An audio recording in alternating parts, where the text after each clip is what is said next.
Imagínate esto. Estás en el año 2017, sobrevolando las selvas densas del estado de Tabasco, en el sureste de México. Abajo, el verde se extiende interminable, impenetrable. Has pasado por aquí 1000 veces. Los campesinos locales conocen cada colina, cada montículo que interrumpe la planicie. Pero hoy es diferente. Hoy tienes ojos que pueden ver a través del follaje, a través del tiempo mismo. Se llama LIDAR, Light Detection and Ranging. Suena a ciencia ficción, pero es tecnología que está revolucionando la arqueología. Desde un avión, disparas millones de pulsos láser hacia el suelo. La mayoría rebota en las hojas, en las ramas, en el dosel verde que oculta los secretos de siglos. Pero algunos pulsos, los afortunados, encuentran los espacios vacíos entre las hojas y llegan hasta el suelo. Y cuando rebotan, traen consigo información, distancia, elevación, forma. Una computadora toma todos esos millones de puntos de datos y elimina la vegetación.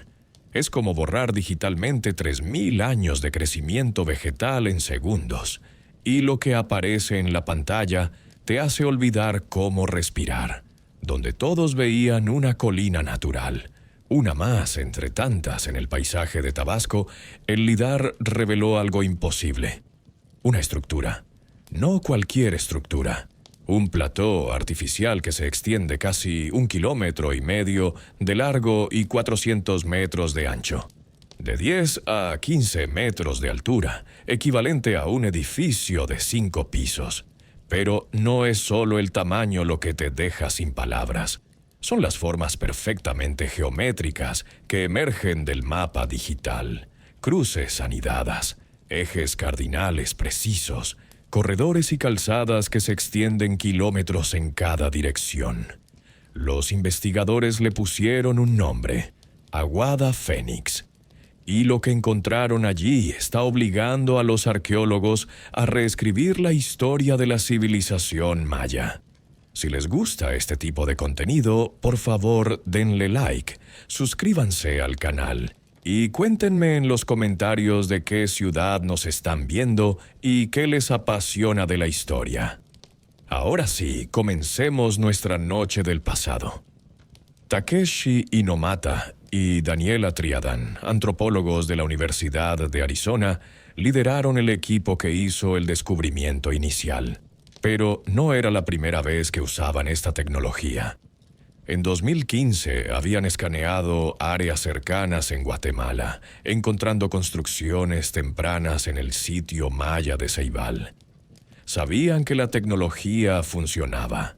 Sabían que había secretos esperando ser descubiertos bajo la selva.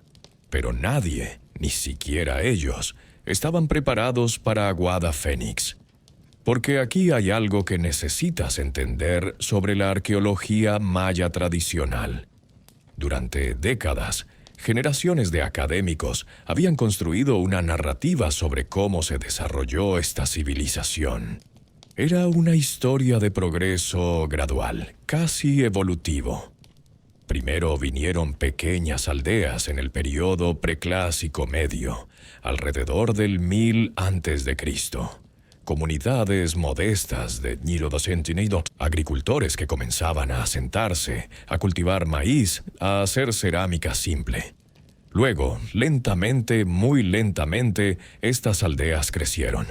Se volvieron más complejas, aparecieron élites, surgieron reyes, y solo entonces, en el período preclásico tardío y terminal, entre 350 a.C. y 250 después de Cristo, emergieron los grandes centros urbanos que asociamos con los mayas: Tikal, Copán, Palenque. Era una narrativa ordenada, lineal, cómoda, y Aguada Fénix la destruyó por completo. Porque cuando dataron el sitio usando carbono 14, cuando excavaron capa por capa a través de la construcción masiva, los resultados fueron inequívocos. Aguada Fénix fue construida entre 1050 y 700 a.C. Estamos hablando del periodo preclásico medio temprano. Supuestamente en esta época los mayas apenas estaban comenzando a formar aldeas pequeñas. No deberían haber sido capaces de algo así. Y sin embargo, aquí estaba, la construcción monumental más grande y antigua conocida en toda el área maya.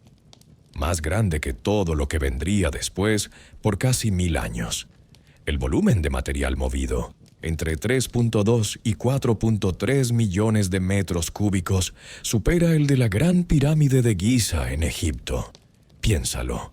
Una civilización que supuestamente estaba en pañales construyó algo más masivo que una de las maravillas del mundo antiguo. Pero el tamaño es solo el principio de la historia. Porque cuando los arqueólogos comenzaron a excavar, a mapear cuidadosamente cada característica del sitio, algo más emergió.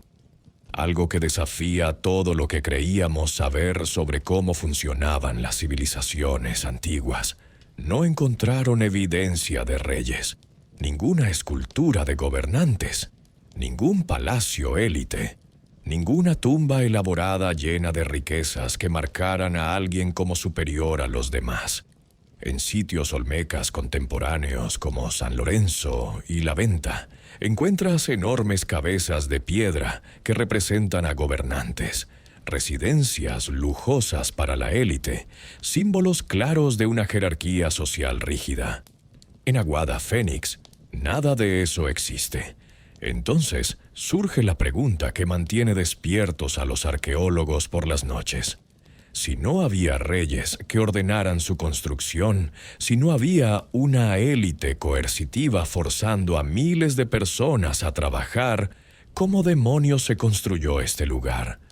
La respuesta, como descubriremos, está escrita en la tierra misma, en las formas precisas que tomaron esas construcciones, en los objetos rituales escondidos en su corazón, en la manera en que todo el sitio fue diseñado no solo como un lugar para vivir, sino como un mapa del cosmos mismo. Aguada Fénix no es solo un sitio arqueológico. Es evidencia de que los seres humanos pueden organizarse, pueden lograr cosas extraordinarias, sin necesidad de jerarquías opresivas o desigualdad extrema. Es evidencia de que nuestros ancestros eran más sofisticados, más igualitarios, más impresionantes de lo que jamás imaginamos. Y todo comenzó con pulsos de luz láser rebotando a través de la selva de Tabasco, revelando secretos que habían estado escondidos a plena vista durante 3000 años. Para entender verdaderamente lo revolucionario que es Aguada Fénix, necesitamos hablar de lo que los arqueólogos esperaban encontrar. Necesitamos entender la historia que nos habían contado sobre cómo surgieron las grandes civilizaciones mesoamericanas. La narrativa tradicional era simple y, francamente, un poco eurocéntrica. Asumía que el desarrollo cultural seguía un patrón universal. Bandas nómadas se vuelven tribus sedentarias. Las tribus se vuelven jefaturas con líderes hereditarios. Las jefaturas se vuelven estados con reyes poderosos. Y solo entonces puedes tener arquitectura monumental y ciudades complejas. Era una escala evolutiva, como si la humanidad tuviera que subir peldaños específicos en un orden específico. Y para Mesoamérica, los olmecas eran el ejemplo perfecto de esta progresión. Florecieron entre 1400 y 400 a.C. en las tierras bajas tropicales del sur de México, en lo que hoy son los estados de Veracruz y Tabasco. Son a menudo llamados la cultura madre de Mesoamérica, porque muchos elementos que más tarde definirían a los mayas y a los aztecas aparecen primero con los olmecas. El juego de pelota ritual, la veneración del jaguar, el uso del cacao, probablemente los primeros elementos del calendario mesoamericano. Pero lo que más caracteriza a los olmecas es su clara jerarquía social. En San Lorenzo, el centro olmeca más antiguo, encuentras diferencias dramáticas entre cómo vivían diferentes personas.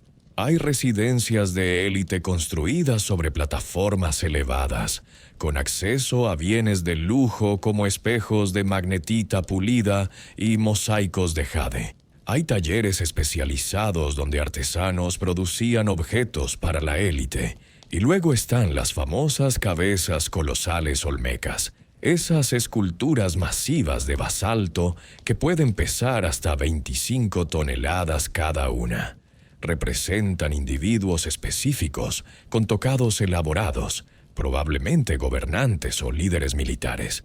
Cada una es única, con rasgos faciales distintos.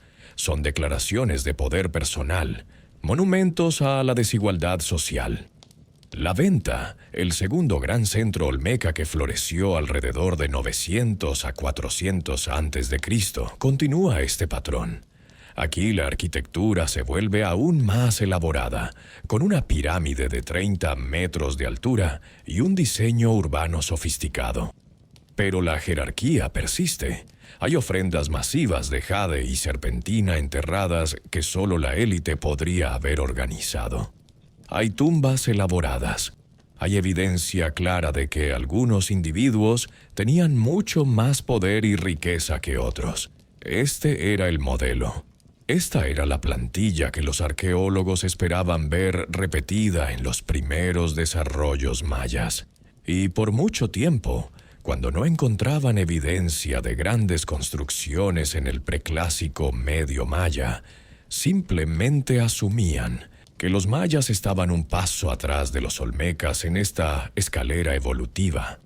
Los olmecas tenían ciudades y reyes. Los mayas aún estaban en aldeas con jefes. Simple. Pero luego comenzaron a aparecer sitios problemáticos. Ceibal en Guatemala mostró construcciones masivas del preclásico medio. Cibal también. Yaxnoca, Xognacé. Cada nuevo descubrimiento empujaba la fecha de la arquitectura monumental maya más y más hacia atrás, y ninguno de estos sitios mostraba las señales claras de jerarquía social extrema que caracterizaban a los olmecas. Aguada Fénix, descubierto en 2020 y estudiado intensivamente hasta 2024, fue el golpe final a la vieja narrativa.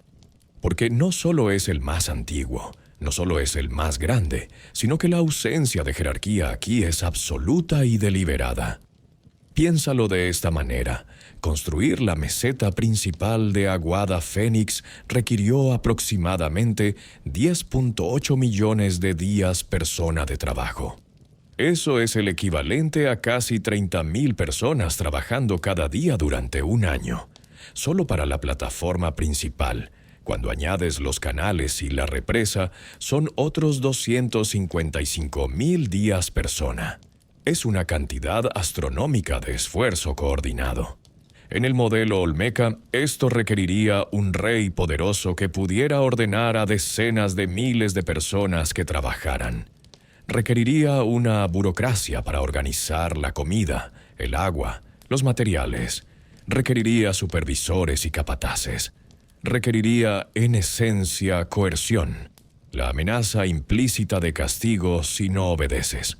Pero en Aguada Fénix, 5 años de excavaciones intensivas no han revelado ninguna evidencia de este sistema. No hay esculturas de gobernantes. De hecho, no hay esculturas de personas en absoluto en el período temprano. Los objetos de jade que se han encontrado en depósitos rituales posteriores muestran representaciones naturalistas de animales. Un cocodrilo, un pájaro, una mujer posiblemente dando a luz, imágenes arraigadas en la vida cotidiana en lugar del poder de la élite. No hay palacios. Las excavaciones en diferentes puntos alrededor de la plataforma principal, buscando casas de élite, no han encontrado nada que sugiera diferencias dramáticas en riqueza o estatus entre los residentes. Hay basura doméstica, mucha, cerámica y huesos de animales y conchas que sugieren tanto personas viviendo allí como grandes festines, Pero no hay el tipo de arquitectura residencial elaborada que gritar «aquí vive alguien importante». No hay tumbas monumentales. En sitios olmecas y en sitios mayas posteriores del preclásico tardío, las tumbas de la élite son espectaculares, cámaras de piedra llenas de objetos de jade, cerámicas finas, máscaras funerarias. Son declaraciones de estatus que persisten después de la muerte. En Aguada Fénix, nada así ha sido encontrado. Incluso la manera en que se organizó la construcción habla de un proceso diferente. El análisis del suelo y los materiales muestra que la meseta principal no fue construida en 1900, un solo evento masivo dirigido desde arriba, sino en múltiples eventos de construcción más pequeños a lo largo del tiempo. Capas de arcilla y otros suelos fueron añadidas en un patrón de tablero de ajedrez, una técnica que distribuye el esfuerzo y permite la participación de múltiples grupos trabajando simultáneamente en diferentes secciones. Esto es importante porque sugiere algo radical: participación comunal voluntaria. No una movilización masiva de trabajadores forzados, sino múltiples comunidades diferentes, contribuyendo cuando podían, como podían, motivadas por algo más que el miedo a un rey. Pero si no era miedo, ¿qué era? ¿Qué podría motivar a decenas de miles de personas a participar en un proyecto de construcción de esta magnitud? La respuesta está en lo que construyeron. No solo en el tamaño, sino en la forma. No solo en la función práctica, sino en el significado cosmológico. Porque Aguada Fénix no es simplemente un espacio ceremonial o una plataforma administrativa. Es un cosmograma, una representación física del orden del universo mismo.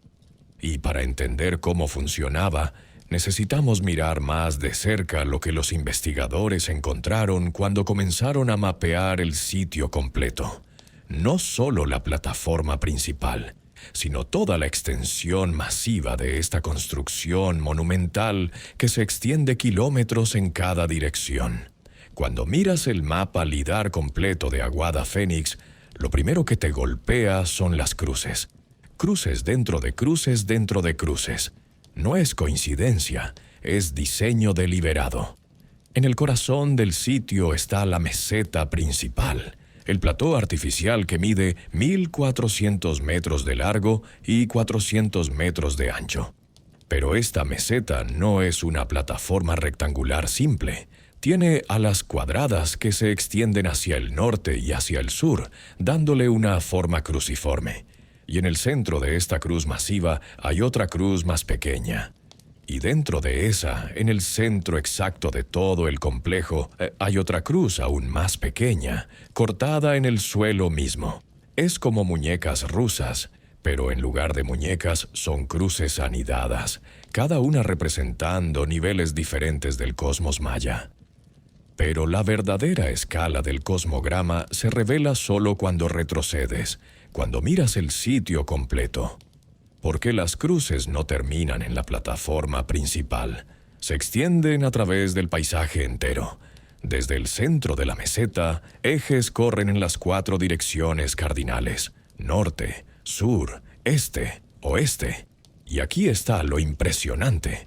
Estos ejes no son imaginarios, son físicos, están marcados por corredores, calzadas y canales que se extienden kilómetros en cada dirección. El eje este-oeste mide 9 kilómetros de largo. El eje norte-sur, 7 kilómetros y medio. 9 kilómetros, 7 kilómetros y medio.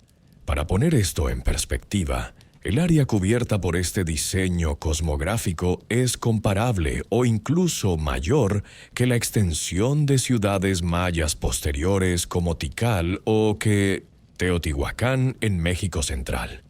Pero Aguada Fénix fue construida 1000 años antes de que esas ciudades alcanzaran su apogeo. El patrón cruciforme no es único para los mayas. Es un motivo fundamental en la cosmovisión mesoamericana que persistió por miles de años. Representa el orden del universo, la división del espacio sagrado en 4 direcciones, cada una asociada con colores específicos, deidades específicas, fuerzas cósmicas específicas. Es el modelo del mundo. Pero Aguada Fénix no solo representa este modelo. Lo materializa a una escala que roba el aliento. En el centro de la meseta principal está lo que los arqueólogos llaman un grupo E. Es una configuración arquitectónica específica que aparece en muchos sitios mayas, especialmente del preclásico. Lleva el nombre del primer ejemplo documentado, encontrado en el sitio de Huachactún, en Guatemala, en los años 1920, en un área que los arqueólogos etiquetaron como Grupo E. La configuración es consistente. En el lado oeste de una plaza hay una pirámide o montículo. En el lado este hay una plataforma alargada que corre de norte a sur, típicamente con 3 estructuras encima. La pirámide oeste y las estructuras este están alineadas astronómicamente. Durante mucho tiempo, los arqueólogos pensaron que los grupos E eran observatorios solares, diseñados para marcar los solsticios y equinoccios. Párate en la pirámide oeste, mira hacia el este, y supuestamente el sol sale sobre la estructura norte en el solsticio de verano, sobre la estructura central en los equinoccios, y sobre la estructura sur en el solsticio de invierno. Era una teoría ordenada, pero investigaciones más recientes, especialmente el trabajo de Ivan Sprajc y otros, han mostrado que la realidad es más compleja y más interesante. Muchos grupos E no están alineados precisamente con los solsticios y equinoccios. En cambio, están alineados con fechas que son significativas en el calendario ritual mesoamericano de 260 días, el Tzolk'in, y Aguada Fénix es un ejemplo perfecto de esto. El grupo E en Aguada Fénix consiste en 2 montículos occidentales y una plataforma oriental alargada, con una gran plaza entre ellos. Cuando los investigadores midieron el eje este-oeste central, encontraron que está alineado con la salida del sol en 2 fechas específicas, el 17 de octubre y el 24 de febrero. Ahora estas fechas no son solsticios ni equinoccios, pero hay algo extraordinario en ellas. Están separadas exactamente 130 días, y 130 días es exactamente la mitad de 260 días, la mitad del calendario ritual sagrado mesoamericano. El Tzolk'in, el calendario de 260 días, es uno de los aspectos más misteriosos y fundamentales de la cultura mesoamericana. No se basa en ningún ciclo astronómico obvio. No es un año solar. No es un año lunar. Los 260 días no corresponden directamente al movimiento de ningún planeta o estrella visible. Pero de alguna manera, este ciclo de 260 días se convirtió en el corazón de la vida ritual en Mesoamérica. Los olmecas probablemente ya lo usaban en el siglo IX o VIII a.C. Los mayas lo desarrollaron hasta convertirlo en un sistema extraordinariamente sofisticado, combinando 20 nombres de días con 13 números para crear 260 combinaciones únicas. Cada día tenía su propio carácter, su propia deidad asociada, su propia energía. El Tzolk'in era usado para determinar días propicios para ceremonias, para bodas, para plantar, para ir a la guerra. Tu fecha de nacimiento en el Tzolk'in determinaba tu destino, tu personalidad, tu papel en la sociedad. Y en el corazón de Guatemala, comunidades mayas contemporáneas todavía usan el Tzolk'in hoy en día, manteniendo un ciclo ininterrumpido de más de 3000 años. Pero en 1050 a.C., cuando Aguada Fénix estaba siendo construida, el Tzolk'in aún no tenía glifos escritos. El primer ejemplo conocido de escritura del calendario de 260 días aparece siglos después, alrededor de 300 a.C. en el sitio de San Bartolo.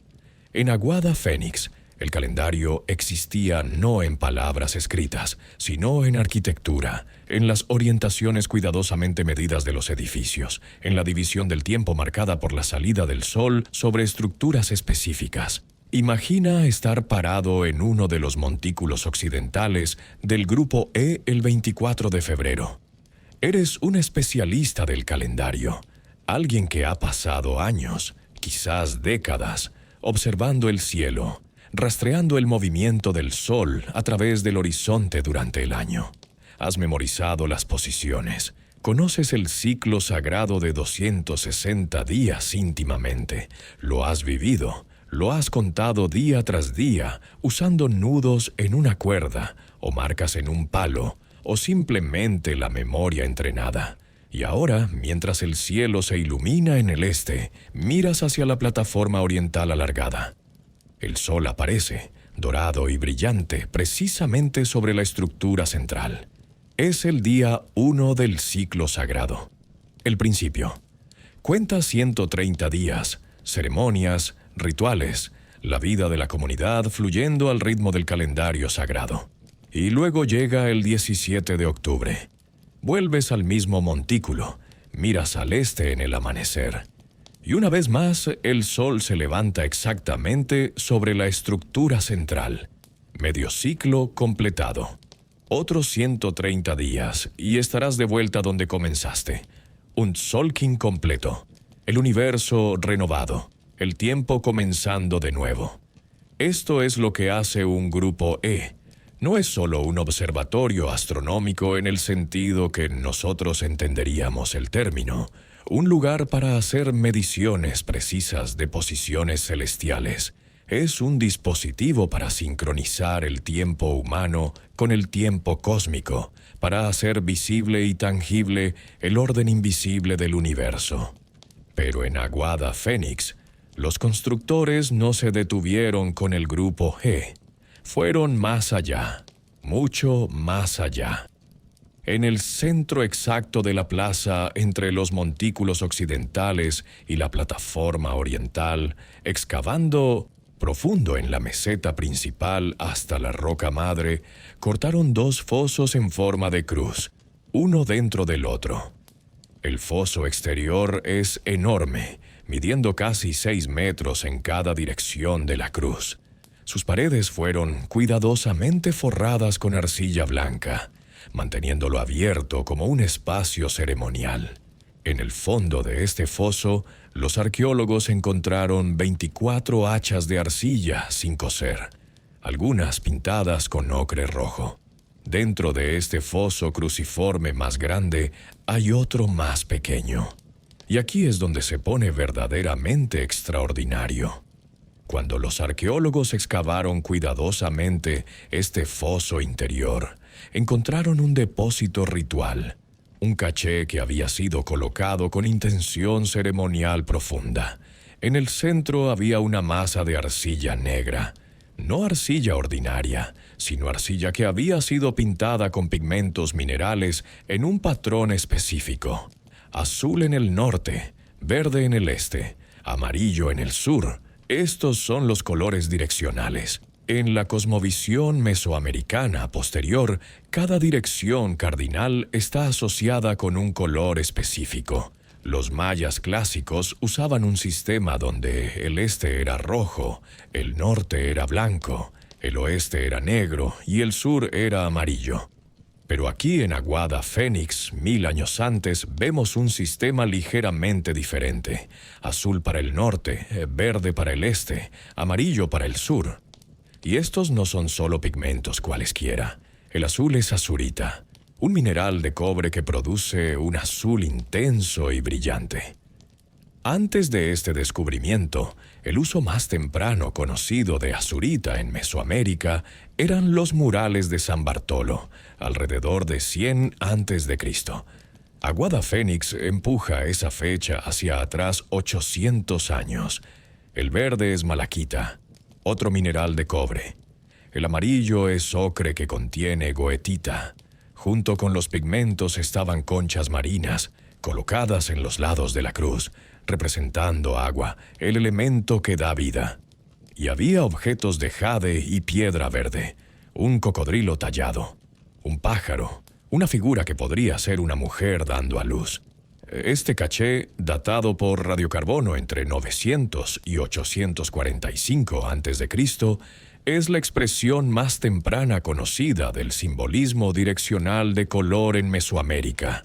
Es evidencia física de que los conceptos cosmológicos que definirían la civilización maya por los siguientes 2000 años ya estaban completamente formados en Aguada Fénix. Pero el cosmograma se extiende aún más allá. Porque esos ejes de 9 kilómetros y 7 kilómetros y medio no son solo líneas en un mapa, son construcciones físicas. Al oeste del sitio está Laguna Naranjito, un lago natural. Los constructores de Aguada Fénix represaron su costa suroeste con un muro de 120 metros de largo y hasta 55 metros de ancho, construido con escombros de talla de herramientas, cantos rodados de piedra caliza y arcilla negra del lago. En el extremo norte de la represa había 2 bloques de piedra que probablemente sirvieron como soportes para una compuerta, permitiendo el control del nivel del agua. Desde esta represa excavaron 6 canales que se extendían hacia el oeste. El más largo medía 1,5 kilómetros. Estos no eran zanjas pequeñas, eran excavaciones masivas, cortando a través de piedra caliza, algunos midiendo hasta 35 metros de ancho y 5 metros de profundidad. El suelo excavado fue apilado en bermas a los lados, creando corredores elevados que se extendían a través del paisaje.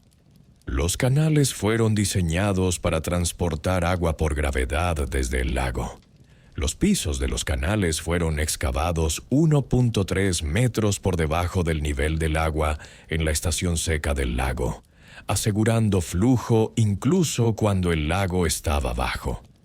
Este es un sistema hidráulico sofisticado, no solo para irrigación o agua potable, aunque ciertamente habría servido esas funciones.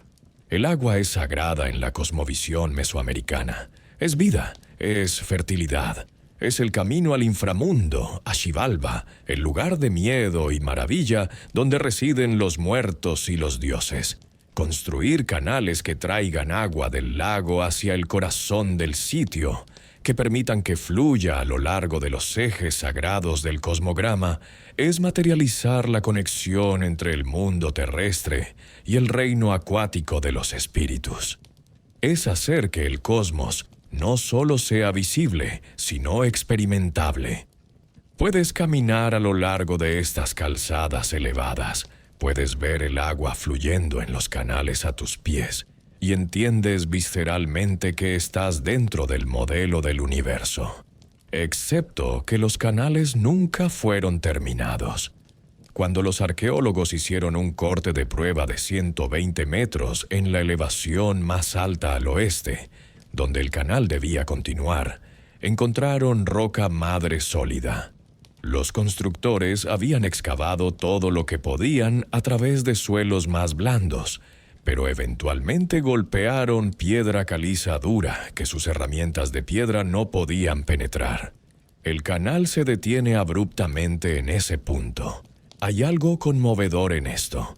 Estos constructores, motivados por una visión de crear un mapa completo del cosmos en la Tierra, trabajando durante generaciones para hacerlo realidad, finalmente encontraron un límite físico infranqueable.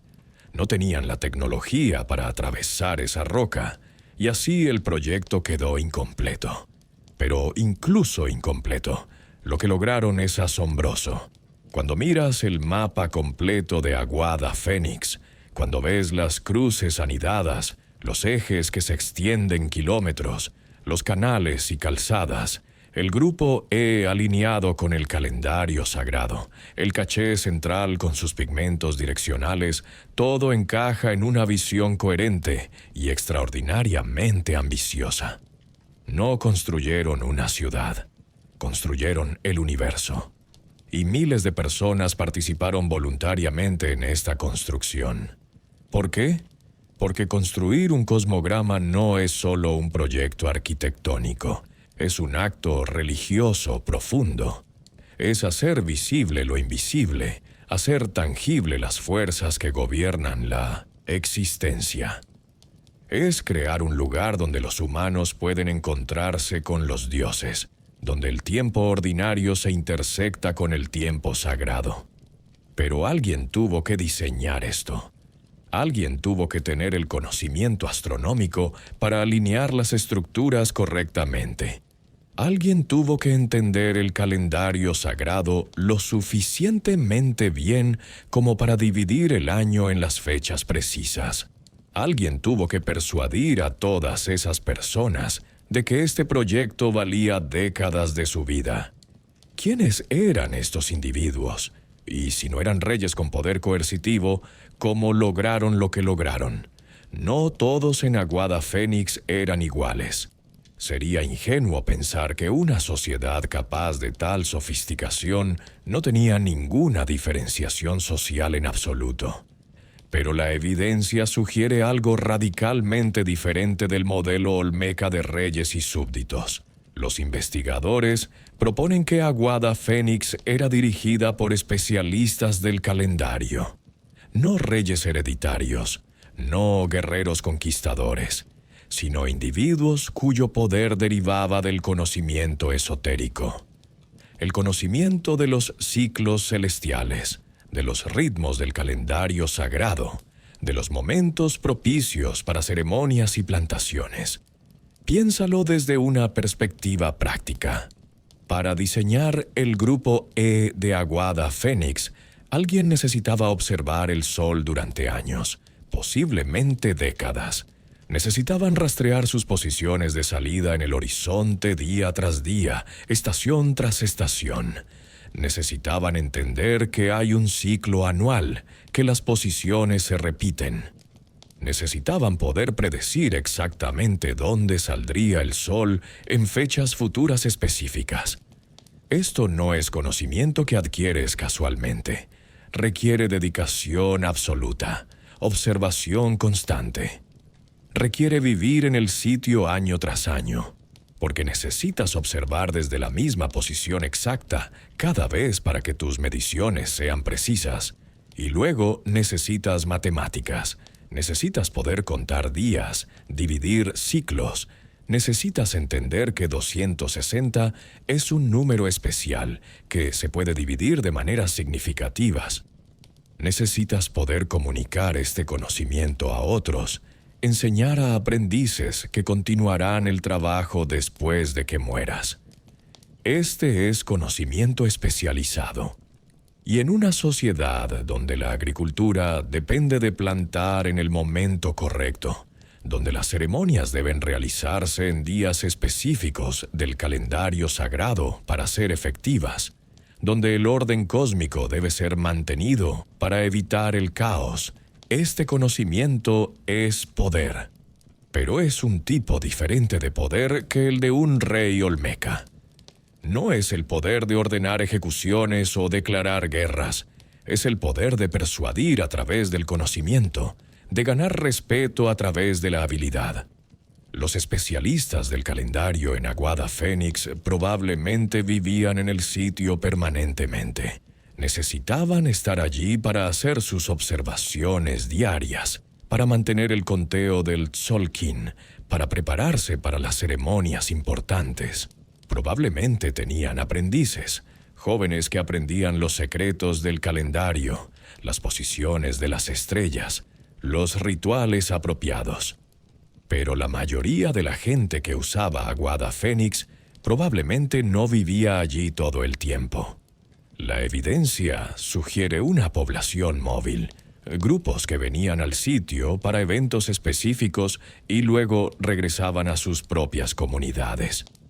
Cuando los arqueólogos excavaron en diferentes puntos alrededor de la meseta principal, buscando evidencia de habitación, encontraron mucha basura doméstica, fragmentos de cerámica, huesos de animales, conchas. pero no encontraron las estructuras residenciales permanentes densamente agrupadas que esperarías de una ciudad verdadera. En cambio, el patrón sugiere ocupación intermitente, quizás campamentos temporales durante periodos de construcción o ceremonias importantes.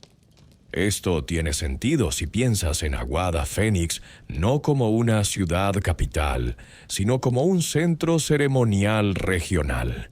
Comunidades dispersas en un área amplia, cada una con sus propias aldeas y campos de maíz, pero todas compartiendo esta visión cosmológica común, todas participando en la construcción y el mantenimiento de este cosmograma masivo que representa su visión compartida del universo.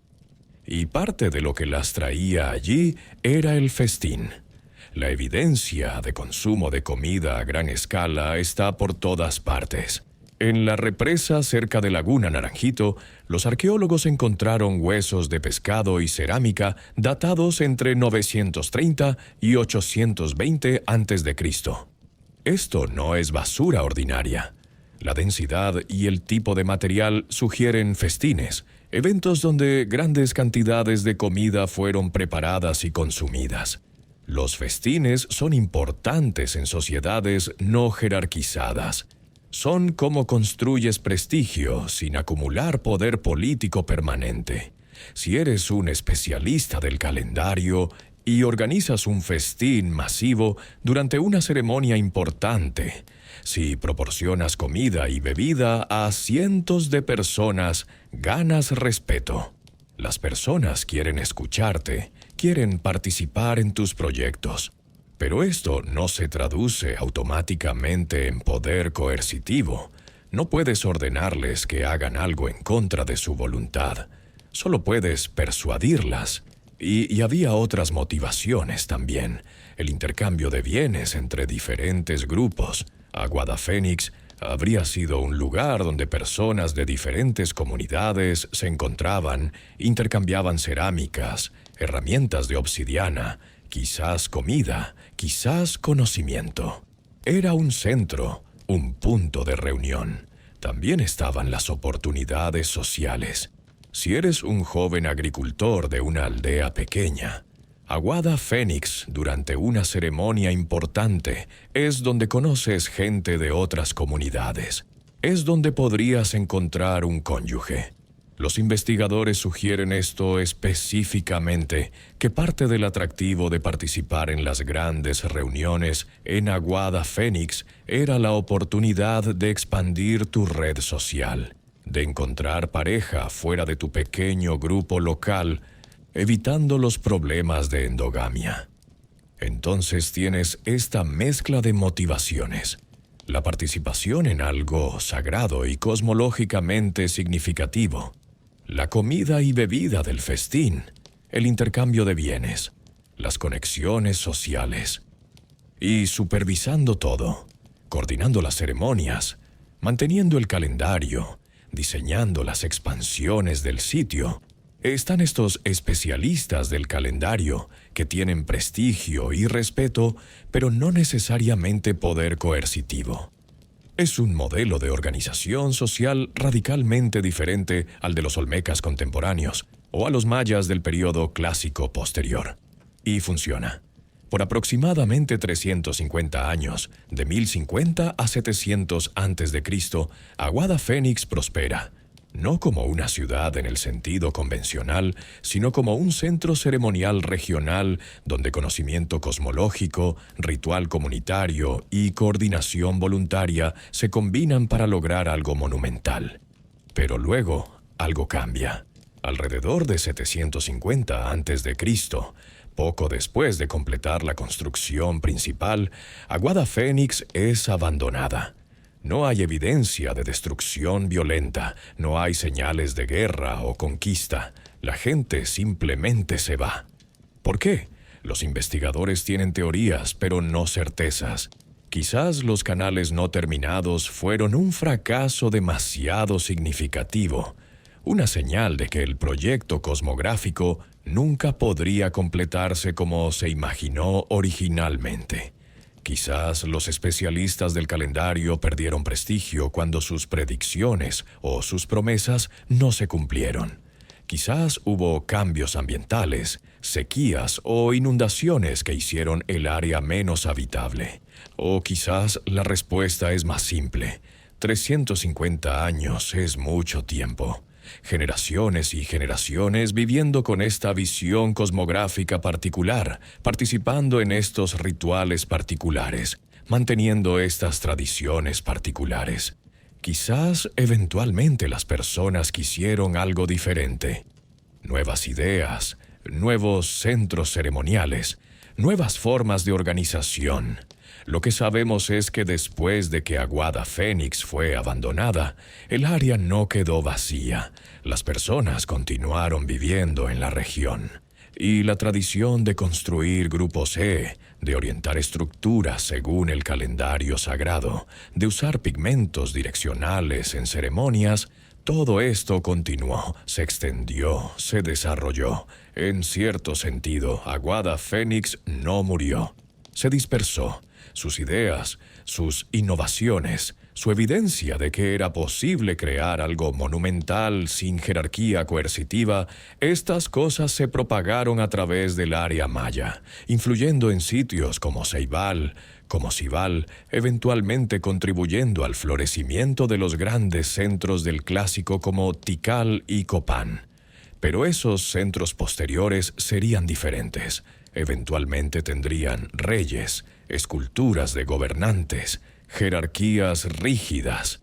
El experimento de Aguada Fénix en organización basada en conocimiento en lugar de coerción no duraría en su forma original. Quizás era demasiado frágil, demasiado dependiente del prestigio continuo de los especialistas del calendario. Quizás en tiempos de estrés o competencia entre grupos, modelos más jerárquicos y militarizados tenían ventajas. Pero por 350 años funcionó. Y el hecho de que funcionó, el hecho de que dejó esta evidencia masiva e innegable de que los humanos pueden organizarse de manera diferente, es parte de lo que hace que Aguada Fénix sea tan importante. Entonces, ¿qué significa todo esto? ¿Por qué Aguada Fénix importa más allá de ser un descubrimiento arqueológico fascinante? Importa porque cambia fundamentalmente cómo entendemos el desarrollo de la civilización maya. Durante décadas, los académicos argumentaron sobre si los mayas se desarrollaron independientemente o bajo la influencia olmeca. La idea era que los olmecas, con sus reyes poderosos y su arquitectura monumental temprana, eran la cultura madre, y que los mayas eran de alguna manera derivativos, aprendiendo de los olmecas e imitándolos. Aguada Fénix muestra que esta narrativa es demasiado simple. Aquí tenemos un sitio maya que es contemporáneo con los grandes centros olmecas. No es posterior, no es derivativo, está desarrollándose al mismo tiempo. Y está haciendo algo radicalmente diferente. Las cerámicas encontradas en Aguada Fénix son más similares a las de otros sitios de habla maya que a las de sitios olmecas. La obsidiana encontrada allí proviene de fuentes guatemaltecas usadas por los mayas, no de las fuentes mexicanas que abastecían a los olmecas. Culturalmente, lingüísticamente, Aguada Fénix es claramente parte del mundo maya. Pero estructuralmente, socialmente, no sigue el modelo olmeca de jerarquía rígida. Los constructores de Aguada Fénix conocían a los olmecas. Había comercio, contacto, intercambio de ideas. Pero conscientemente eligieron organizar su sociedad de manera diferente. Esto sugiere que hubo múltiples caminos hacia la complejidad social en Mesoamérica, no un solo modelo evolutivo que todos seguían. Puedes tener arquitectura monumental sin reyes. Puedes tener sofisticación astronómica sin una élite coercitiva. Puedes lograr una coordinación masiva a través de creencias compartidas y prestigio basado en conocimiento en lugar de a través del miedo y la fuerza. Y esto tiene implicaciones que van más allá de la arqueología maya. Vivimos en un mundo donde a menudo asumimos que la desigualdad extrema es necesaria para lograr cosas grandes, que necesitas jerarquías rígidas, que necesitas líderes poderosos que puedan dar órdenes y esperar obediencia. La historia del capitalismo, del industrialismo, de la construcción de imperios, ha reforzado esta idea, que el progreso requiere desigualdad. Aguada Fénix, silenciosamente, desde debajo de la selva de Tabasco durante 3000 años, argumenta lo contrario.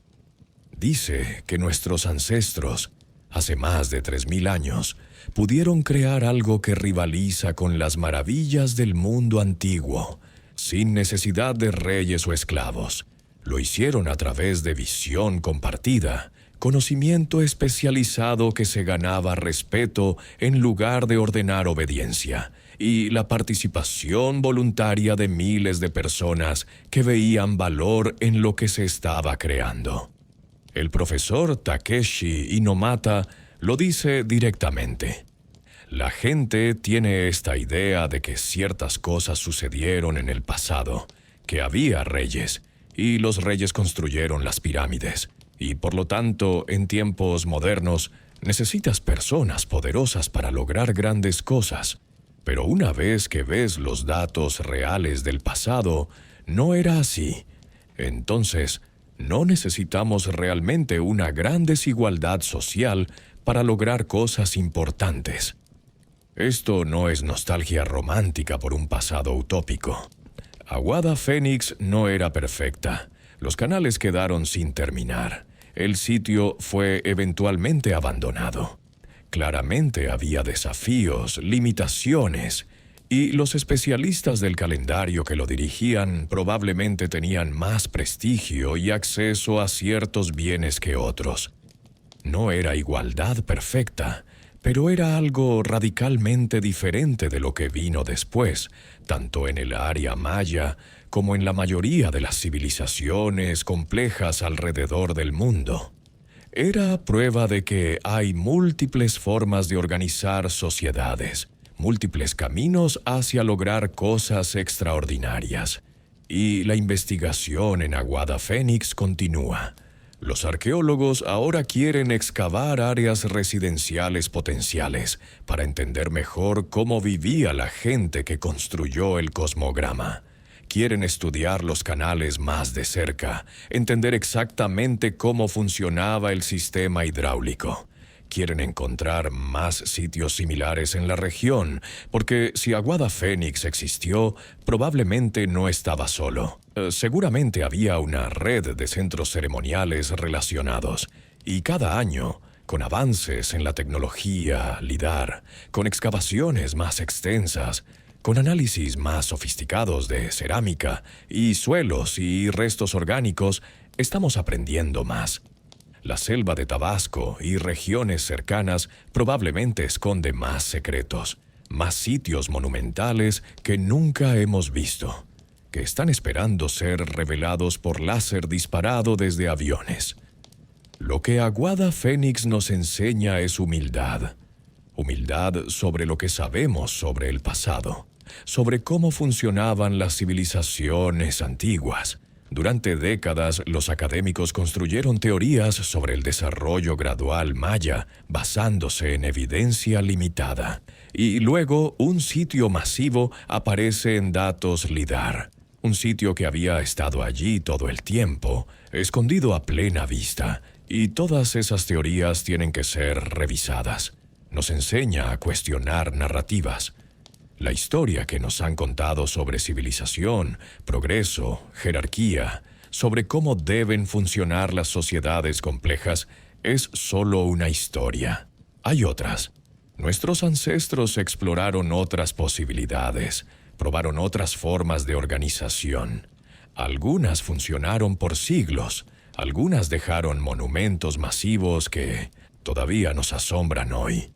Y nos enseña sobre el poder de las ideas compartidas. Los constructores de Aguada Fénix no fueron forzados a trabajar. eligieron participar porque creían en lo que se estaba creando. Creían que construir un mapa del cosmos en la Tierra, materializar el orden del universo, alinear sus vidas con los ciclos sagrados, valía el esfuerzo. 3000 años después, caminando a través de las ruinas parcialmente excavadas, parado en lo que queda de la meseta principal, mirando hacia el este donde el sol todavía sale sobre la plataforma alargada, puedes sentir el eco de esa creencia. Puedes ver la ambición, la visión, el puro atrevimiento de intentar construir el universo. Y puedes preguntarte, ¿qué construiríamos hoy si tuviéramos ese tipo de visión compartida? ¿Qué lograríamos si creyéramos colectivamente en algo lo suficiente como para dedicar generaciones a hacerlo realidad? Aguada Fénix no tiene todas las respuestas, pero hace las preguntas correctas. Y en un mundo que a menudo parece preso de viejas formas de pensar, de jerarquías rígidas que asumimos son inevitables, de desigualdades que aceptamos como necesarias, necesitamos lugares como Aguada Fénix. Necesitamos ser recordados de que nuestros ancestros imaginaron y construyeron de manera diferente. Y si ellos pudieron, quizás nosotros también podemos. Si este viaje a través del tiempo te ha dejado pensando, si Aguada Fénix te ha hecho ver la historia maya de una manera nueva, déjamelo saber en los comentarios. ¿Qué te sorprendió más? ¿Qué preguntas todavía tienes? Y si quieres más historias sobre las civilizaciones que desafían lo que creemos saber sobre el pasado, suscríbete al canal y activa la campanita. Cada semana exploramos los secretos escondidos en las ruinas, en los textos antiguos, en los datos arqueológicos más recientes. Porque la historia no es solo lo que pasó, es cómo lo interpretamos. Y cada nuevo descubrimiento, cada sitio como Aguada Fénix que emerge de la selva, nos da la oportunidad de reinterpretar, de entender mejor no solo a nuestros ancestros, sino a nosotros mismos. Gracias por acompañarme en esta exploración de Aguada Fénix, el templo sin reyes que está reescribiendo la historia maya. Nos vemos en el próximo video, donde continuaremos descubriendo los secretos que el pasado todavía guarda. Hasta entonces, que tengan buenas noches. Y recuerden, la historia siempre es más fascinante de lo que imaginamos.